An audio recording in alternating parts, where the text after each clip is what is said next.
Saudara-saudara hadirin yang saya hormati, datangnya memang tidak kita harapkan yang namanya maut. Tapi sekali dia datang, tidak ada pintu tempat kita lari. Dia memang tidak pernah kita undang. Tapi sekali dia datang, mengetok pintu, kekuatan apa yang bisa menolak? Dia sebuah tanda seru dalam kehidupan. Apa yang menyebabkan orang takut mati? Pertama, barangkali karena dia tidak tahu bagaimana kehidupan sesudah mati. Alam kubur gelap, alam akhirat gelap, sehingga dia bingung. Lantaran bingung lalu jadi takut. Yang kedua, boleh jadi oleh bayangan-bayangan dosa yang pernah dia kerjakan di dunia ini. Kerjanya cuma menumpuk dosa. Dia gembira, bahagia, tertawa di atas tumpukan dosanya, merasa segan berpisah dengan seluruh kehidupan ini. Sehingga boleh jadi maut adalah sesuatu yang ditakutkannya benar dalam kehidupan. Tapi bagaimanapun takutnya, tidak ada tempat lari dari dia. Dalam ayat lain Allah jelaskan, Aynama takunu yudrikumul mautu walau kuntum fi burujim musayyadah. Di mana saja kamu berada, dalam benteng yang paling tangguh sekalipun, maut pasti akan datang menjemput kamu. Nah, bagaimana caranya maut datang menjemput kita? Bila datang dia, sang malaikat pencabut nyawa, malaikat Israel namanya, hendak mengambil roh kita. Dalam suasana macam begitu, di akhir kehidupan dunia, dalam berhadapan dengan sakaratul maut, terbagilah manusia dalam dua bagian besar. Pertama, yang menghadapi sakaratul maut itu dengan husnul khatimah, baik di akhirnya, sehingga pada saat rohnya berpisah dengan jasadnya, kelihatan dia seperti senyum, mukanya cerah.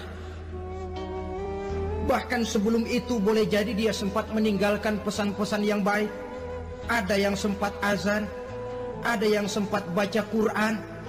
Pernah kan nemui orang yang mau mati seperti itu? Nah, yang sempat azan, yang sempat baca Quran, yang sempat meninggalkan wasiat-wasiat yang baik. Sebab apa? Malaikat maut datang menjemput mereka juga dengan baik-baik. Dicabut ruhnya perlahan-lahan, tapi sungguh pun perlahan-lahan. Pedihnya, sakitnya tetap tiada tara. Rasulullah Sallallahu Alaihi Wasallam, dikala beliau hendak berhadapan dengan sakaratul maut, diceritakan mencelupkan tangannya ke dalam gelas berisi air, lalu mengusapkannya ke muka beliau seraya berdoa, "Ya Allah, mudahkan saya dalam menghadapi sekarat ini."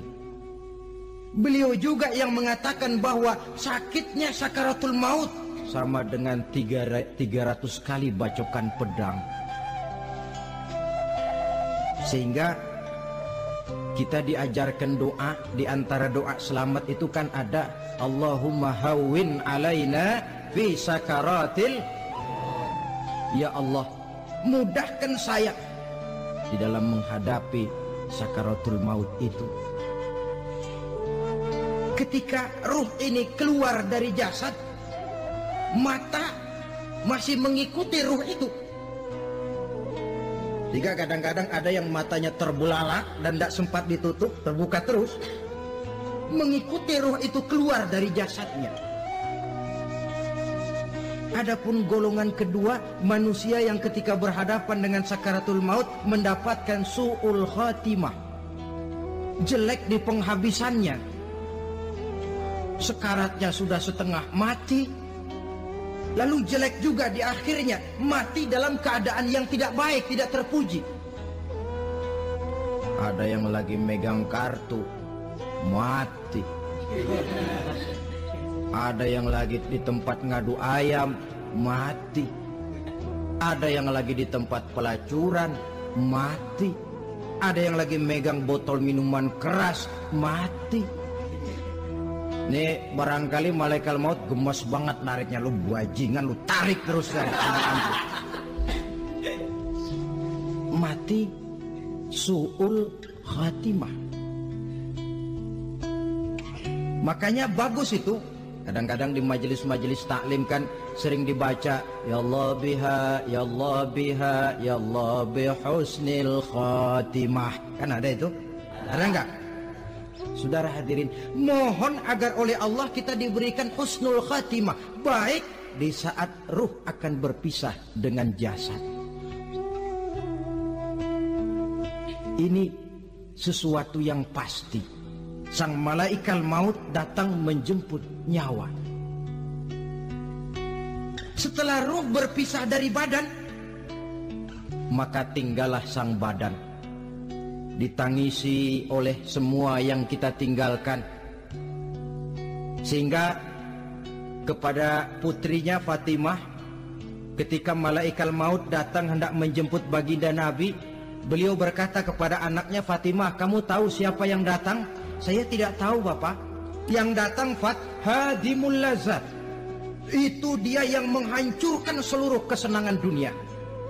Wa qati'us syahwat, yang memisahkan kita dengan seluruh yang kita cintai. Dia malaikat maut, Pak. Manakala jasad sudah ditinggalkan oleh ruh, itulah yang dikerubungi orang. Anak menangis, istri menangis, orang tua bersedih, teman-teman merasa kehilangan, menangisi jasad. Diuruslah jasad kita, dimandikan sebagaimana mestinya, dikafankan dengan kain putih 3 lembar. Itu yang hendak kita bawa kembali ke tempat asal kita. Pakaian sutra, jas yang mereknya Switzerland wool, kain yang Samarinda, sepatu yang Belly atau Beltoni, jam tangan yang Rolex, kendaraan yang serba mewah, tidak ada yang menyertai kita. Kain putih 3 lembar itu saja lagi. Demi setelah dikafankan, dibujurkan kita menghadap ke arah kiblat, orang banyak pun datang menyolatkan kita dengan 4 takbir, diiringi dengan doa. Lalu upacara pelepasan, berangkat kita meninggalkan anak, istri, suami, kampung halaman, tanah air, bahkan alam dunia ini. Selamat tinggal alam dan seluruh isinya. Tinggallah yang tinggal. Saya akan kembali ke tempat asal dari mana saya datang, untuk kembali mempertanggungjawabkan seluruh perbuatan saya dalam kehidupan ini. Manakala upacara pelepasan selesailah sudah, dimasukkan kita ke keranda jenazah, digotong orang, bismillah wa ala millati rasulillah, dibawa ke tempat peristirahatan terakhir katanya. Padahal dulu kalau mau kita istirahat, ke villa lah kita, ke Bali lah kita, ke Hong Kong lah kita, ke tempat-tempat tamasya yang indah. Oh, rupanya akan sampai juga perjalanan menuju tempat peristirahatan terakhir, yang luasnya tidak akan lebih dari 2 kali 1 meter. Diusung orang kita, diantarkan orang banyak. Manakala sampai ke atas liang lahat, pengusung jenazah dibuka, diturunkan kita ke liang lahat, dibaringkan. Gumpalan tanah akan jadi bantal kita, muka dibuka, dihadapkan ke arah kiblat. Setelah itu ditutup liang lahat kita dengan kayu. Masih belum kurang, diuruk dengan tanah. Yang menguruk orang-orang yang tadinya mencintai kita, menyayangi kita. Tapi ketika jasad sudah ditinggalkan ruh, habis rupanya cintanya. Coba jasad kalau sudah ditinggalkan ruh, 3 hari aja di rumah, serem. Ya mayit, siapa yang betah nemenin mayit? Lalu bila upacara pemakaman selesai, maka berusahalah semuanya. Para pengantar akan kembali ke rumahnya masing-masing. Maka masuk kita ke alam kehidupan, yaitu yang disebut alam barzakh atau alam kubur. Apa selesai hidup sampai di situ? Tidak. Hanya beberapa langkah setelah yang mengantar kita pulang. Diriwayatkan dalam hadis Bukhari dan Muslim, bila seseorang sudah diletakkan di kuburnya, lalu yang mengantar kembali pulang, maka roh si mayit akan dapat mendengar bunyi terompah orang yang pulang itu. Bunyi terompahnya terdengar. Datang dua malaikat menanyakan dia dengan pertanyaan-pertanyaan yang kalau bisa dijawab dengan betul, dua malaikat yang bernama Munkar Nakir akan bilang, jawabanmu betul, tenanglah kau di sini, naumatal arus, tidurlah kau di sini seperti tidurnya pengantin. Orang yang baik-baik di alam kuburnya akan mendapat nikmat kubur, sehingga masa penantian yang lama. Sebab jangan lupa, kita masuk ke kubur itu kan menunggu sampai datangnya hari kiamat. Jadi kalau kiamat umpama masih 1000 tahun lagi, ya 1000 tahun kita menunggu. Orang yang baik-baik penantian di alam kubur, kata malaikat, naumatal arus, tidurlah kamu seperti tidurnya pengantin. Bagaimana sih tidurnya pengantin? Nggak berasa. Iya, kata anak sekarang, endah aja udah. Begitu mendusin pagi, kata lakinya, malam sebentar bener ya Neng. Sebentar betul katanya malam. Ya tentu saja tidak terasa. Kenapa? Dia tidak pernah memikirkan waktu. Terbawa oleh kenikmatan dan kelezatan yang dirasakannya dalam kehidupan. Tapi orang kafir, orang yang dosanya bertumpuk, tidak sanggup menjawab pertanyaan dua orang malaikat, maka dia akan mendapat azab di alam kuburnya terus menerus siang dan malam sampai datangnya hari kiamat. Ibarat maling ayam ketangkep, belum masuk pengadilan udah digebugin duluan. Kan begitu kan? Ada maling ayam nggak di sini? Nah, itu yang nyaut tadi pengalaman itu. Di sidang belum divonis, belum digebukin babak belur. Saudara hadirin, maka alam kubur bisa merupakan raudhatun min riyadil jannah, taman di antara taman-taman surga, pun juga bisa merupakan hufratun min hufarin niran, menjadi liang daripada neraka. Ada lagi riwayat yang dari Imam Muslim yang diperoleh dari Zaid bin Sabit. Zaid bin Sabit cerita, satu hari kami bersama Rasulullah SAW berada dalam kebun kepunyaan Bani Najjar. Rasulullah sedang duduk di atas keledai. Tiba-tiba entah bagaimana itu keledai terkejut, kaget, berontak, hampir Rasulullah jatuh. Rasulullah kemudian bertanya, rupanya di kebun itu ada kuburan tua, 5 atau 4 kuburan. Rasulullah lalu bertanya, saudara-saudara ada yang tahu nggak ini kuburan siapa? Nggak ada ya Rasulullah. Memang kenapa? Ini penghuni kuburnya lagi disiksa oleh Allah. Andai kata boleh saya mohon kepada Allah supaya kamu dengar seperti yang saya dengar, andai kata saja kamu kuat mendengarnya, saya pasti akan berdoa. Tapi sayang, saya yakin kamu pasti tidak akan kuat mendengar mereka mendapat azab di kuburnya. Hadis sahih riwayat Imam Muslim dari Zaid bin Sabit. Kehidupan di alam barzakh. Pak, iya kalau yang matinya dikuburin. Lah kalau yang matinya diceburin ke laut, dibakar, di medan perang hilang gak ketahuan kemana jenazahnya. Saudara, hilang kek, dikubur kek, di dalam lautan direndam kek, itu kan cuma logika kita. Menurut Allah tidak ada perbedaan orang mati dikubur di dasar lautan, atau dibakar sampai jadi abu, atau gugur di medan perang tidak ketemu jenazahnya. Entah mereka tetap masuk ke alam barzakh namanya. Jasad boleh hancur, tapi roh sebagai sumber kehidupan, pusat kesadaran dan pengertian, dia tetap ada, mengalami kebahagiaan dan kegembiraan. atau mengalami kepedihan dan penderitaan, bergantung kepada amalan yang kita lakukan dalam kehidupan di dunia ini.